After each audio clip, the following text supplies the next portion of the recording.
Good morning, students. So today we learn about this new theorem, which is Lami's theorem. This theorem is also known as we use at sine rule theorem, right? So જે sign rule હતો એ exactly લેમીસ theorem છે અને એની જે સાબિતી જે છે કે એનું શું કહેવા માગે છે થિયરમ એ આપણે અહીંયા જોઈશું, રાઈટ? So start करिए. If three coplanar forces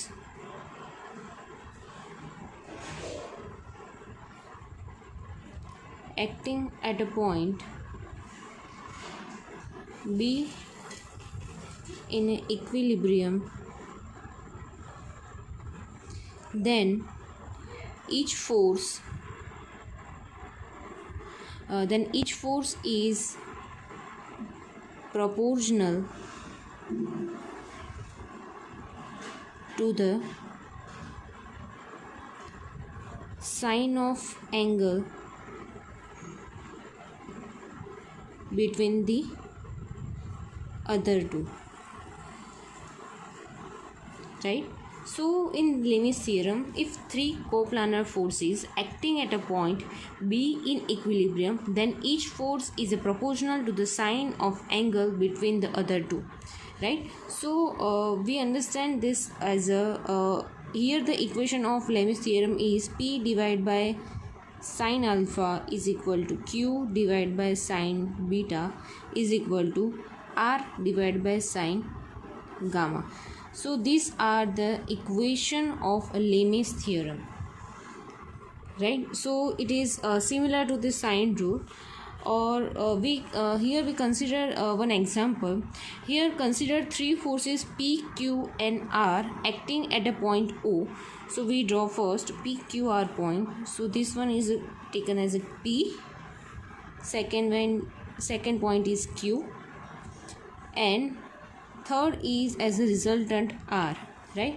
So acting at this point O, let opposite angles to these forces will be alpha, beta and gamma, right? So P force ની સામેનો એંગલ કેવો હશે? Alpha. ક્યુની સામેનો angle કેવો હશે? Beta. અને આરની સામેનો એંગલ હશે ગામા. તો સાઇન રૂલ તમને ખ્યાલ આવી ગયો કેવી રીતે કહેવા માગે છે. જે બી ફોર્સ જે હોય કન્ટેન કરે, સપોઝ પી ફોર્સ છે તો પી ફોર્સ ડિવાઈડ બાય એનો સામેનો angle alpha, sine alpha, right? Force divide by opposite angle, force divide by opposite angle, right? So ખ્યાલ આવી ગયો.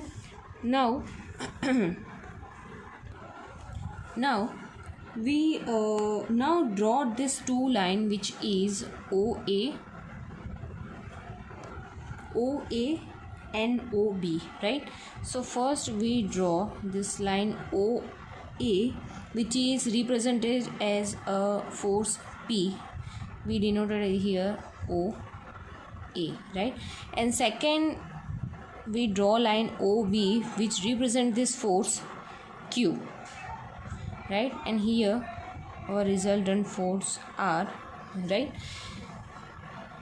So OB is equal to force. Here we extend this resultant force. એક line draw કરીએ જે resultant ફોર્સની opposite ડિરેક્શનમાં જતી હોય, right? અહીંયા કંઈક C પોઈન્ટ આપણે આપી દઈએ. So now complete this parallelogram OA, C and B with OA and OB as a two adjacent sides and OC as a diagonal, right? So here we complete this parallelogram, right? So we complete this parallelogram which is OA, C and B, right? With two adjacent sides which is OA and OB and OC as a diagonal side. Here we know the angle, right? So here we draw the angle which is P opposite angle is this angle is alpha, this angle is beta, and this angle is a gamma, right? So here all forces are given, P force, Q force, R force, and there is also parallel this complete this parallelogram, right, which is OACB, right? So we take in a triangle OAC using sine formula, right? Here the કયો ત્રિકોણ છે OAC, તો અહીંયા OAC આ ટ્રાયંગલને આપણે first consider કરીશું, right? તો શું આવશે એમાં કે કોઈ બી એક સાઈડ એની સામેનો એંગલ આવશે એના ડિવિડેશનમાં, right? So side divide by its sine angle, side which is AC divide by sine angle, right? તો એની માટે આપણે શું જોયું છે કે દરેકના આપણને ખૂણા ખબર હોવા જરૂરી છે.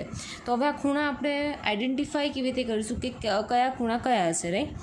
સો ફર્સ્ટ આપણે જોઈએ તો અહીંયા એંગલ આપણે કેવી રીતે કન્સિડર કરીશું, રાઈટ? સો સપોઝ આ હું ખાલી તમારા સમજ માટે દોરું છું, રાઈટ? સો સપોઝ આ એક ડોટેડ લાઇન છે, તો તમારા ટોટલ કેટલા ક્વોડ્રન્ટ થઈ ગયા? 4, 1, 2, 3 અને 4. તમને ખબર છે કે each quadrant contains 90 degree angle, right? So 90 + 90 total કેટલા થઈ ગયા? 180. આ સાઈડ બી તમારા ટોટલ થઈ ગયા 180, રાઈટ? હવે આમાં આપણને વાત કરીએ છીએ ખાલી આની સામેનો એંગલ ફાઇન્ડ આઉટ કરવાનો, એટલે આટલું જ એંગલ આપણને જોઈએ છે, રાઈટ? તો આટલું એંગલ ફાઇન્ડ આઉટ કરવા માટે શું થશે? તો આપણને ખબર છે કે આપણે આ રાઈટ સાઈડનું આ રાઈટ હાફ આપણે કન્સિડર કરીએ તો આપણને ખબર છે ટોટલ કેટલું છે, બંને મિક્સ થઈને 180 છે. તો 180 માઇનસ બીટા કરીએ તો આપણને આટલો રિમેનિંગ એંગલ મળી જશે, રાઈટ? સો આ શું થઈ ગયું તમારું? 180 ડિગ્રી માઇનસ બીટા એંગલ. કયો? આઈરો, રાઈટ? સો 180 માઇનસ બીટા થઈ ગયું, 180 માઇનસ બીટા થઈ ગયું. હવે એવી રીતે સેમ આટલો એંગલ ફાઇન્ડ આઉટ કરવો હોય તો કેવી રીતે થશે? તો તમને ખબર પડી બંનેના ટોટલ કેટલા છે? 180માંથી તમે આલ્ફા માઇનસ કરશો તો તમને રિમેનિંગ એંગલ મળી જશે. તો આ એંગલ કેટલું થશે? 180 માઇનસ આલ્ફા, રાઈટ? હવે આપણને આ એંગલ ખબર પડી ગઈ કે આ છે 180 માઇનસ બીટા. હવે આ કેટલો થશે? તો તમને ખ્યાલ છે મેક્સ તમે ભણી ગયા છો, તો મેક્સમાં જ્યારે સમાંતર બાજુ ચતુષ્કોણ હોય, રાઈટ, તો એમાં આ બે સામેના એંગલ કેવા થશે? Equal, right? તો અહીંયા આપણો એંગલ તમે જોવા જાઓ ઝેડમાં, તો અહીંયા 180 માઇનસ તમે ઝેડ એઝ એ કન્સિડર કરો કે અહીંયાથી સ્ટાર્ટ કરો, આ થયો તમારો ઝેડ શેપ. તો અહીંયા જેટલો એંગલ છે એવો જ કેટલો આવશે? અહીંયા એંગલ આવશે. તો મતલબ આ 180 માઇનસ આલ્ફા તમારો અહીંયા શું કરશે? કોપી થશે 180 માઇનસ આલ્ફા. તો આ એંગલ મળી ગયો, આ એંગલ મળી ગયો, રાઈટ? અનનોન રહ્યો એક એંગલ, આઈરો આપણને ખબર છે નહીં. તો આ કેવી રીતે ફાઇન્ડ આઉટ કરીશું? તો આપણે સૌથી પહેલાં કોઈ એક સાઈડ પિકઅપ કરી નાખીશું. તો પહેલાં ખાલી આ ત્રિકોણની વાત કરીએ તો હું અહીંયા તમને સિમ્પલી એક ડ્રો કરી દઉં તો તમને ખ્યાલ આવે, રાઈટ? આ છે તમારી સાઈડ A, અહીંયા O છે, અહીંયા C આપ્યું છે. આ સાઈડ આવી તમારી 180 માઇનસ બીટા, આ આવી તમારી 180 માઇનસ આલ્ફા, રાઈટ? આ આપણને ખબર છે નહીં. હવે એંગલ આપી દઈએ તો પહેલાં સાઈડ લઈએ OA, તો OA divide by sine angle આવશે OCA. OCA લો કે ACO લો, બંને સેમ જ આવશે. વચ્ચે એંગલ કયો આવો જઈ રહ્યો, રાઈટ? તો OCA આપણે લખીએ, OCA, રાઈટ? OA સાઈડ પતી ગઈ. હવે લઈએ AC side. So AC divide by sine એની સામેનો ACની સામેનો એંગલ આયરો આવશે, તો મતલબ AOC આવશે, AOC. OA સાઈડ પતી ગઈ, AC પતી ગઈ. હવે કઈ આવશે? OC side. તો OC સાઈડની સામેનો એંગલ કયો છે? આયરો છે. તો એ સામેનો એંગલ કેવો હશે? Sine angle OAC, right? Understand? હવે અહીંયા આપણને બે એંગલ ખબર છે. કયો છે? કે OCA ખબર છે અને AOC ખબર છે. આ બંને આપણને ખબર છે, પણ આપણને આ જે અનનોન એંગલ છે આપણને ખ્યાલ છે નહીં, રાઈટ? તો આપણે OAC કેવી રીતે મળશું? તો અહીંયા આપણને AOC પ્લસ AOCનો આન્સર છે 180, AOC 180 is equal to 180 minus beta અને અહીંયા OCA is equal to 180 minus alpha, right. So તમને એટલું વસ્તુ ખબર છે જ્યારે ટ્રાયેંગલ આપ્યો હોય તો ત્રણેયનું સાઈડનું સરવાળો હોય કેટલું થાય 60 પ્લસ 60 પ્લસ 60 એટલે તમારો ટોટલ કેટલો થઈ જશે 180 ડિગ્રી, રાઈટ. તો આપણને ત્રણેય ખૂણાનું સમેશન આપણને ખબર છે 180, બે ખૂણા આપણને ઓલરેડી ખબર છે, તો ત્રીજો અનનોન હશે તો એ ઇઝીલી મળી જશે. તો અહીંયા શું આવશે કે sine OAC is equal to total angle 180 minus angle AOC minus angle OCA, right. So અહીંયા 180 degree minus 180 minus beta minus 180 minus alpha. તો અહીંયા શું થશે 180 એમને એમ, અહીંયા માઇનસ સાઇન અંદર જશે એટલે minus 180 minus minus plus beta. આગળ જઈએ તો અહીંયા માઇનસ સાઇન અહીંયા લાગશે minus 180 minus minus plus alpha, right. So આ પ્લસ 80 છે, આ માઇનસ 180 છે, તો પ્લસ માઇનસ ઉડી જશે. તો કેટલું રહેશે અહીંયા, તો અહીંયા કેટલું રહેશે alpha plus beta minus 180 degree, right. હવે આ અહીંયા આવે છે સાઇન એંગલ OAC આપણને આટલા મળ્યા, બરાબર. આ આપણે એક ટ્રાયેંગલ કન્સિડર કરીને વાત કરી, બરાબર. હવે આપણે alpha plus beta plus gamma, right. હવે અહીંયા આપણે ટ્રાયેંગલમાંથી થોડું બહાર આવી જઈએ તો અહીંયા આપણને ખબર છે કે આ પેરેલોગ્રામ છે, તો ચારે એંગલ. સો અહીંયા આપણે હવે એ સમજવાનું થઈ ગયું કે આલ્ફા પ્લસ બીટા, રાઈટ. અહીંયા આપણે ટ્રાયેંગલમાંથી બહાર આવી ગયા, પેરેલોગ્રામમાં જતા રહીએ તો આપણને ખબર છે કે ચારે કોન્ડ્રેટનું સમેશન શું થશે 90 પ્લસ 90 પ્લસ 90 પ્લસ 90 એટલે 90 મલ્ટીપ્લાય બાય 4 તો 9 ચોક 36. ટોટલ એંગલ કેટલો છે આપણો 360 ડિગ્રી છે, રાઈટ. સો અહીંયા આલ્ફા છે, બીટા છે, તો ગામા શોધવું હોય તો અહીંયા આપણે શું જોઈએ છે કે આલ્ફા પ્લસ બીટાના રિપ્લેસમેન્ટમાં અહીંયા શું લખીએ, તો આપણે બધા એંગલ જે છે અહીંયા કે alpha plus beta plus gamma is equal to total angle 360 degree, right. તો અહીંયા આલ્ફા પ્લસ બીટા આપણી જોડે અહીંયા અવેલેબલ છે, તો એના રિપ્લેસમેન્ટમાં શું લખાય, તો આલ્ફા પ્લસ બીટાને કરતાં બનાવીએ તો સામે શું થઈ જશે 360 ડિગ્રી માઇનસ ગામા, રાઈટ. તો આ જે વેલ્યુ છે એ આપણે ક્યાં મૂકીશું આ ઇક્વેશનમાં, તો શું થઈ જશે sine angle OAC is equal to 360 degree minus gamma minus 180 degree. તો તમને ટોટલ 360માંથી 180 કાઢો તો કેટલું થશે 180 ડિગ્રી માઇનસ ગામા. તો આ શું થઈ ગયું તમારો સાઇન એંગલ OAC. ખ્યાલ આવ્યો? આ એક એંગલ ખબર છે, બીજો ખબર પડી ગઈ અને આ ખબર પડી ગઈ તમને ત્રીજો. ઇઝી.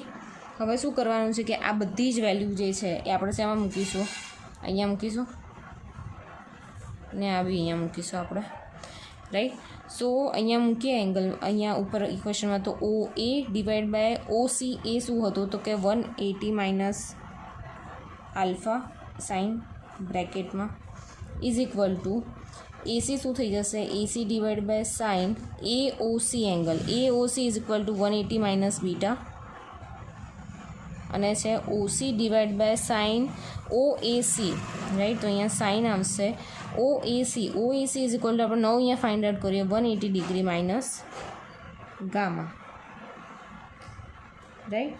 સો ઇન શોર્ટ આ તમારું લખવું હોય તો તમે આવી રીતે લખી શકો કે OA divide by sine alpha is equal to AC divide by sine beta is equal to OC divide by sine gamma.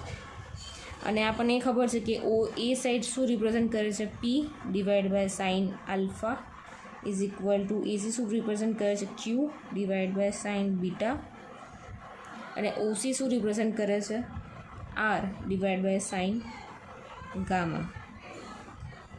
તો આ થઈ ગયું તમારું સાઇન રૂલ અને આ શું થઈ ગયું તમારું લેમિસ થિયોરમ, રાઈટ. તો આ જે આપણે સાબિત કર્યું એ હતું લીમીસ થિયરમ, કે સાઇન રૂલ પરથી તમે લીમીસ થિયરમ કેવી રીતે એને સાબિત કર્યો એ આખું તમને અહીંયા ડિસ્ક્રિપ્શન મેં સમજાવી દીધું, રાઈટ. સો અહીંયા આપણે એક એક્ઝામ્પલ જોઈશું, રાઈટ. શું કહે છે એક્ઝામ્પલમાં?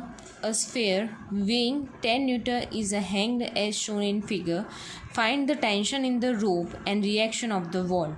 એટલે અહીંયા આપણને ચોખ્ખું ખબર પડી ગઈ કે આપણા બે અનનોન વેલ્યુ છે. કઈ છે? એક તો ટેન્શન આપણે ફાઇન્ડ આઉટ કરવાનું છે, બીજું શું ફાઇન્ડ આઉટ કરવાનું છે? એનું રિએક્શન ઓફ વોલ. તો આની માટે આપણે શું કરીશું કે એનું ફ્રી બોડી ડાયાગ્રામ સૌથી પહેલાં આપણે ડ્રો આઉટ કરીશું.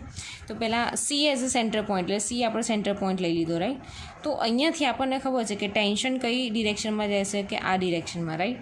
તો અહીંયા શું આવશે તમારું? આ ડ્રો કર્યું એ આ થઈ ગયું તમારું ટેન્શન ટી. સપોઝ આવી રીતે કંઈક ક્વોડ્રન્ટ પડે છે, 4 ક્વોડ્રન્ટ પાડી જ દેવાના, તમને ઇઝીલી ખબર પડી જાય અને તમને યાદ બી રહે કે કેમ રીતે કઈ ડિરેક્શનમાં લેવું છે, બરાબર. તો આ થઈ ગયો તમારો અહીંયા સી પોઈન્ટ. તો અહીંયાથી આપણે ટેન્શન ડ્રો કર્યું. તો અહીંયા શું કહે છે કે ઝેડ આપેલો છે. સપોઝ હું તમને ઇમેજિન કરવાનું કહું છું, રાઈટ. કે સપોઝ અહીંયા આમ હોય તો આ અહીંયા ઝેડ બને તો આ એંગલ જેટલો 30 ડિગ્રી બન્યો છે, તો આ બી કેટલો બનશે? અહીંયા 30 ડિગ્રી, રાઈટ. તો એના લીધે અહીંયા કેટલો થઈ જશે તમારો એંગલ? 30 ડિગ્રી. ખ્યાલ આવ્યો? 30 ડિગ્રી ઓલરેડી આપેલો છે આપણને, 30 અહીંયા છે, એટલે આપણે અહીંયા શું લઈશું એઝ 30 ડિગ્રી એંગલ. બીજું શું છે કે એનું પોતાનું સેલ્ફ વેઇટ જ આપી દીધું છે. આ છે 10 ન્યૂટન, બરાબર. એ તો પરપેન્ડિક્યુલર જ છે. બીજું છે કે રિએક્શન ઓફ વોલ. અહીંયા વોલ છે તેનું રિએક્શન આ ડિરેક્શનમાં લાગશે. તો આપણે અહીંયાથી કંઈક આ ડિરેક્શનમાં શું લઈ લેવાનું? રિએક્શન, એટલે કે આર. હવે આપણે શું કરવાનું છે કે એંગલ ફાઇન્ડ આઉટ કરવાનું છે. કે સપોઝ આ 10 કિલોમીટર અને આર છે, એ બેની વચ્ચેનો એંગલ કેટલો થશે? તો કે આપણને ખબર છે 2 કાટખૂણે છે, એટલે આ કેટલા થઈ જશે? 90 ડિગ્રી, ઓબ્વિયસલી, રાઈટ. હવે કેટલો કયો એંગલ ફાઇન્ડ આઉટ કરવાનો છે? કે આર અને ટી વચ્ચેનો. તો અહીંયા આપણને ખબર છે કે આ એંગલ કેટલો હશે? 90 ડિગ્રી. કેમ? કારણ કે આ કાટખૂણે 90 છે અને આનો કેટલો છે? 30. એટલે ટોટલ કેટલો થઈ જશે? 110 ડિગ્રી. હવે આ એંગલ કેવી રીતે ફાઇન્ડ આઉટ કરશું? તો અહીંયા આટલો એંગલ 30 છે, તો 90માંથી તમે 30 બાદ કરો, તમને કેટલો મળશે? રિમેનિંગ 60 મળશે. અને આ તો ઓલરેડી કેવો 90 ડિગ્રી છે જ, રાઈટ. તો કેટલા થઈ જશે? 90 + 60 150. એટલે આ થયો ટોટલ 110 થયો ટોટલ, અને આ થયો 90 સામેનો ટોટલ, રાઈટ. હવે બે અહીંયા ટી અનનોન છે, આર અનનોન છે, પણ અહીંયા 10 તો નોન છે, રાઈટ. તો અહીંયા સાઇન રૂલ લગાવીએ તો અહીંયા શું ઇક્વેશન મૂકીશું? સૌથી પહેલાં ટેન્શન લઈશું તો ટી ડિવાઈડ બાય સાઇન, એનો સામેનો એંગલ. તો ટીની સામેનો એંગલ કયો છે? તો કે 90 ડિગ્રી. તો કેવો આવશે? સાઇન 90 ઇઝ ઇક્વલ ટુ 10 ન્યૂટનનો લોડ ડિવાઈડ બાય એની સામેનો એંગલ. તો આની સામેનો એંગલ આવ્યો છે, તો કેટલો આવશે? સાઇન આ 120 છે, રાઈટ. 90 + 30 = 120. તો સાઇન 120 ડિગ્રી થઈ ગયું. 10નો આન્સર મળી ગયો, 10 ન્યૂટનનો. હવે એવી રીતે જોઈએ આર માટે. તો reaction of wall R is equal to એની આર ડિવાઈડ બાય સાઇન, એનો ઓપોઝિટ એંગલ કેટલો થશે? 150, રાઈટ. તો આ ઇક્વેશન આપણે સાઇન રૂલ એટલે કે લેમીસ થિયરમ અપ્લાય કરો, રાઈટ. હવે આમાં જોવાનું કે કઈ વેલ્યુ નોન છે. નીચેની વેલ્યુ આ નોન છે, આ નોન છે, આ નોન છે અને આ નોન છે. આ બે કેવી છે? અનનોન છે. તો શું કરવાનું? એકબીજા જોડે એને કમ્પેરિઝન કરી દેવાનું. તો પહેલાં આનું આપણે આની જોડે લઈશું અને પછી આનો આની જોડે લઈશું, રાઈટ. તો ફર્સ્ટ આપણે લઈ લઈએ કે T divide by sine 90 is equal to 10 divide by sine 120. તો ટીને કરતાં બનાવીશું તો આપણને આન્સર મળી જશે. તો આનો આન્સર મળશે 11.55 ન્યૂટન. ટીનો આન્સર મળી ગયો, એટલે મતલબ ટેન્શનનો આન્સર મળી ગયો. હવે આને સરખાઈશું રિએક્શન ઓફ વોલ જોડે, એટલે કે R divide by sine 150, right. તમે આરને કરતાં બનાવશો તો આ કેવું થઈ જશે? અહીંયા ઉપર જતું રહેશે મલ્ટિપ્લિકેશનમાં. તો આનો આન્સર શું આવશે? તો કે 5.77 ન્યૂટન, રાઈટ. ન્યૂટન આપણે એટલે સ્પેસિફાઈ કર્યું, યુનિટ એટલે સ્પેસિફાઈ કર્યું કારણ કે અહીંયા ઓલરેડી ફોર્સનો તમને યુનિટ આપેલો છે ન્યૂટનમાં, રાઈટ. તો આ ન્યૂટનમાં હશે તો તમને ટેન્શન ફોર્સ મળી ગયો, રિએક્શન ઓફ વોલ મળી ગયું, રાઈટ. તો ઇઝી છે, કંઈ હાર્ડ છે નહીં, રાઈટ. સો તમને જો કંઈ આમાં ડાઉટ હોય તો તમે મને કહી શકો છો, રાઈટ. આપણે બીજા એક્ઝામ્પલ નેક્સ્ટ લેક્ચરમાં દઈશું.